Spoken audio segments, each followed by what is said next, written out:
Impossible is a word that does not exist in his vocabulary. He's a pioneer, explorer, and as he puts it, an inspirationist. Bertrand Piccard is best known for becoming the first person to circumnavigate the globe in a solar-powered plane that he jointly invented. Now he's embarked on what he says is his greatest adventure yet. In fact, 1,000 adventures, each showing different ways to combat climate change and spin a profit in the process. We meet Bertrand Piccard in his hometown of Lausanne in Switzerland. Bertrand Piccard, many thanks for joining us on Disrupted. So you're an explorer, you're an adventurer, but there seems much more to your spirit than the need, a compulsion to throw yourself into the unknown. No, it's true. It's not a compulsion, it's the desire to be disruptive. You know, an explorer is somebody who is not satisfied with the status quo, with what he sees, with what he has. So he wants something else, he wants something better, he wants to go seek for what could make the world better or himself better. So the unknown is of course a big part of it, because if we are focused only on what we know, we lose everything else. So this is why I love to challenge all the certitudes and see how we can make things differently. Okay, so then let's look through your journey a little bit, because I think a major turning point came when you traveled around the world in a hot air balloon. Then came Solar Impulse, one of your biggest achievements to date. But what were you setting out to prove when it came to Solar Impulse? I wanted to prove that clean technologies and renewable energies could achieve the impossible. This is basically what I wanted to show. And the disruption of having a solar-powered airplane flying without fuel at night with solar energy. And tell me, when you set about on this amazing adventure, what was going through your mind? Did you fear failure? Were you aware of the risks? You know, all the role models I had were astronauts, explorers, divers, environmentalists, in addition to my father and my grandfather who were great explorers. So I always wanted that type of life. Flying around the world in a balloon, at the end of last century, it was the last great possible adventure. Richard Branson was on it, Steve Fossett was on it, and I thought, why not me? So I tried, failed twice, succeeded the third time, and it was the maximum that we could achieve with fuel. It was 20 days non-stop in the air, 45,000 kilometers, longest flight ever in the entire history of aviation. But we landed with 40 kilos of liquid propane out of the 3,700 kilos I had at the start. So I thought, if I want to do better, I have to change this paradigm. I have to be disruptive again and do something without fuel, because it's not the sky that is the limit, it's the fuel that is the limit. And this is how the dream of Solar Impulse came, to be able to fly around the world with no fuel at all. And the only possible energy for that at the time was solar energy. So if we look at the aviation industry now, it's being forced to reinvent itself, not only because of COVID, but because of this environmental pressure. The commercial airline industry is hugely polluting. But do you think the solution will be hydrogen? Do you think it will be electric? Do you think it's a possibility that it could be solar? Solar needs a big disruption if you want to fly passengers for long haul, because Solar Impulse was 72-meter wingspan, flying 45 kilometers an hour with only one person on board. And this is how we had enough energy from the sun to be able to fly. Not very practical for 200 passengers. If you want to make commercial flights today, it's going to be hybrid airplanes, it's going to be hydrogen, maybe for small airplanes it's going to be batteries. But solar can just be a little additional energy. But you know, on an Airbus 380, I think if all the wings were covered with solar cells, it would only give the energy for the entertainment on board, so not for the engines. Okay, so if we look at the industry now, it's obviously on its knees because of COVID-19. Do you think when the airline industry re-emerges, do you think it will inevitably be fossil fuel heavy to begin with, at least because of the financial pressures it's found itself in? Or could this be the moment where it immediately reinvents itself? No, it's the moment where the commitment is made. Airbus has committed itself to bring zero-emission airplanes in 15 years. 15 years, it's possible. Aviation is so disruptive, so innovative, that you can do that. If you look back in history, 15 years, it was a complete cycle for new airplanes each time. Every 15 years, there was a revolution. So you can do it, but it will take these 15 years to reach it. What we need to understand is that meanwhile, we have to act. Now, I want to talk about your 1,000 Solutions initiative, which you are close to achieving. So you've now got flying around the world in a hot air balloon, in Solar Impulse, under your belt. Why was it necessary for you to then take on this third, really rather major challenge? Because the challenge of the 1,000 Solution is really what it's all about. Breitling Orbiter 3, the balloon to fly around the world, was my personal dream.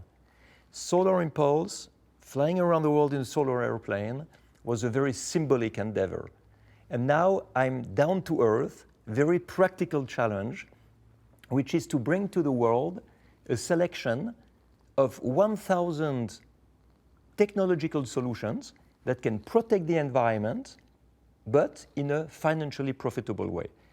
And the third trip around the world will be with this portfolio, this guide of 1,000 solutions, in order to give to the governments, to the big corporations, to the institutions, all the tools they need to reach their environmental targets. Because everybody has environmental targets today, neutral in 2040, 2050, whatever. But nobody has the clue how to do it. And what I want is to show that all these solutions already exist, can be in little startups, can be big corporations, multinationals, but all together, there are hundreds and hundreds of these solutions that can be used to reach more ambitious environmental policies and energy targets. So if we talk about investing in the future, and we look at your 1,000 solutions, how far are you off the 1,000 mark? And also, can you just tell us, so our viewers can, I suppose, understand what you're talking about in probably more visual terms, 2 solutions, for example, that have really caught your eye? Out of the 1,000 that we are selecting, we have identified and labeled now 830. So we're almost there. And in these technological solutions, you have the one that are saving water, helping to purify water. You have the way to make energy with waves. You have the way to insulate buildings much better, to have smart buildings, to have heat pumps. You have the way to have much cheaper solar energy, costing 1/4, 1/4 of the cost of electricity made by oil, gas, or coal, or nuclear. You have systems to make cars much cleaner. A little module that you install on your engine for $500, and it saves 20% of the fuel and cuts 80% of the toxical particles that are emitted. People are waiting for one solution that makes the miracle. No, the miracle is that there are so many solutions that each have some little result, and all together, you change the world, you change technology, you change the protection of the environment. I guess it's one thing having great ideas, it's another actually getting them out there in reality. So of all these 1,000 solutions, how many are out there? How many are being industrialized right now, ready to be taken up? 100% of these 1,000 solutions, because this is one of the criteria. We don't want to put the label of the Solar Impulse Foundation on the vague idea of a so-called genius inventor that will do something in 50 years. No, all the solutions we have labeled are solutions that are either already on the market or ready to go on the market, which are clearly profitable for the industry, that are clearly creating jobs, and that are also protecting the environment.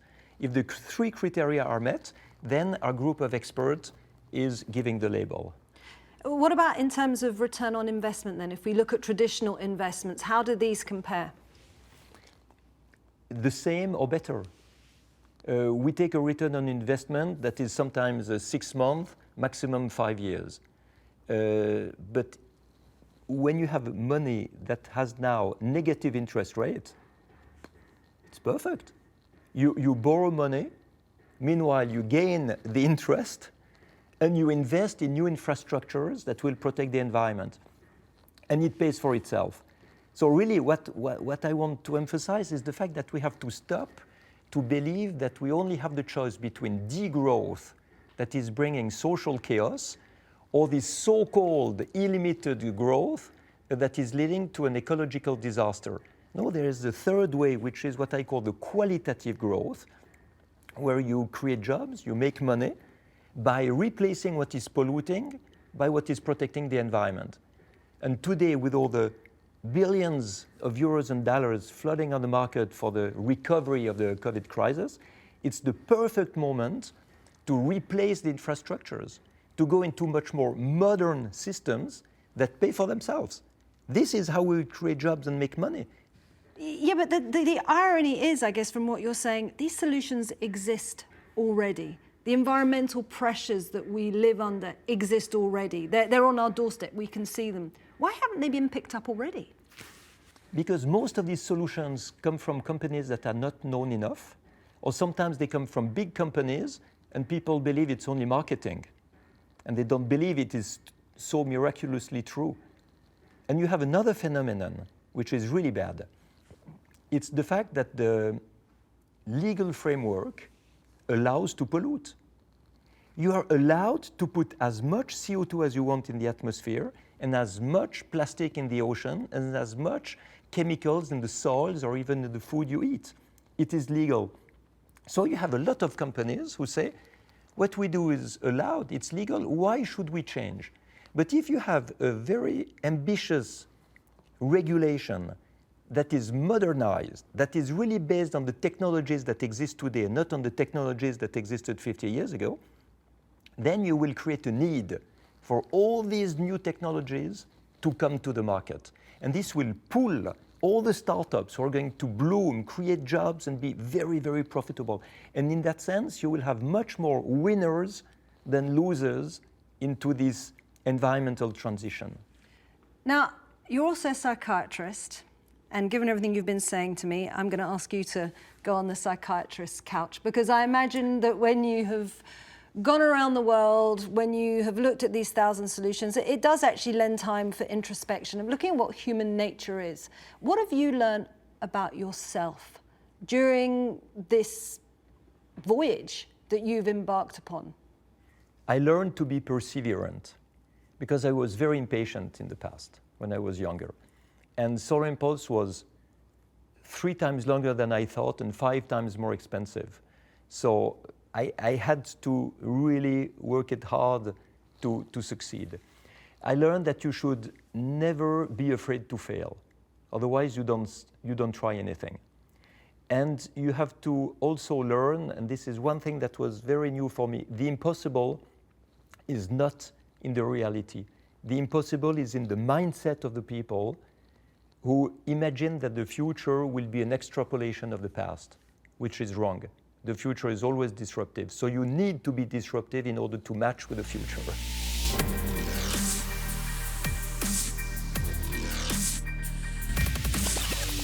Bertrand, you've had so many incredible experiences in your life, in the air and on the ground. If you had advice for people watching this program, what would it be?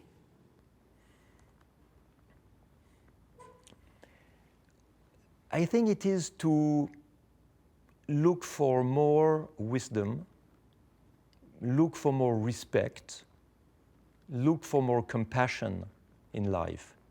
Because whatever we do, we can have respect, we can have compassion, we can have wisdom. And I think these are values that we really have to implement into everything we do, and more than that, in everything we are. Bertrand Piccard, many thanks. With pleasure, Isabelle. That was a fantastic conversation. I really enjoyed it.